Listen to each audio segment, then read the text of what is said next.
আসসালামু আলাইকুম। আজকে আমরা এই এইচপি ল্যাপটপটাকে কিছু চিকিৎসা দেব। যদিও ল্যাপটপটা রানিং কন্ডিশনে আছে কিন্তু এর মধ্যে কিছু সিরিয়াস প্রবলেম আছে। যেমন এই ল্যাপটপটাতে ব্যাটারি ব্যাকআপ নাই, ব্যাটারিটা ফুলে গেছে যা স্পষ্টতই বাইরে থেকে দেখা যায়। দ্বিতীয়ত, ল্যাপটপ ইউজারের ভাষ্য মতে এই ল্যাপটপটা 1 থেকে দেড় ঘন্টা চলে অটোমেটিক অফ হয়ে যায়।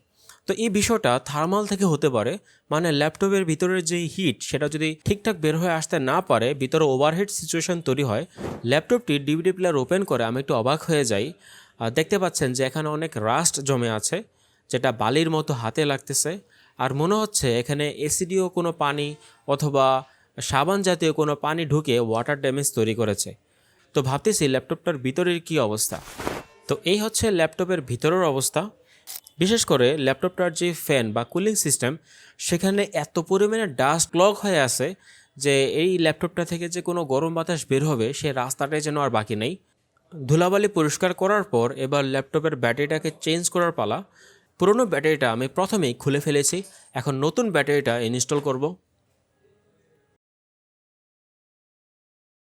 ব্যাটারির পর এবার ডিভিডি প্লেয়ারের প্রবলেমটা সলভ করার পালা।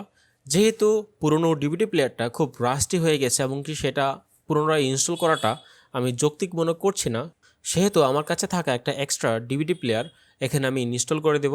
আর ডিভিডি প্লেয়ারটা যাতে অটোমেটিক অন হইতে না পারে সেজন্য আমি এই ডিভিডি প্লেয়ারের যে পাওয়ার কানেকশনটা আছে সেখানে ছোট্ট একটু মডিফিকেশন করব, যাতে করে ডিভিডি প্লেয়ারটা অন হইতে না পারে এবং কি নিজে নিজে খুলে বের হয়ে আসতে না পারে। ভিতরে সমস্ত কাজ শেষ, এবার ল্যাপটপটাকে পুনরায় ফিটিং করার পালা।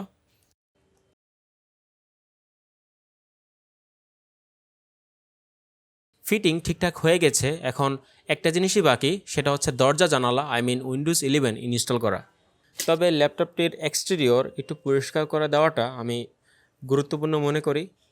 তো ল্যাপটপের সেই বাইরের অংশ পরিষ্কার করার মাধ্যমে আমি আমার সার্ভিসিংয়ের কাজ এখানেই শেষ করতেছি। তো আপনারও যদি এরকম ল্যাপটপে কোনো ইস্যু থাকে, কোনো এক্সপায়ার পার্টসের প্রয়োজন হয়, তাহলে চলে আসতে পারেন আমাদের সানজিল টেক কম্পিউটার সেন্টারে। সালাম আলাইকুম।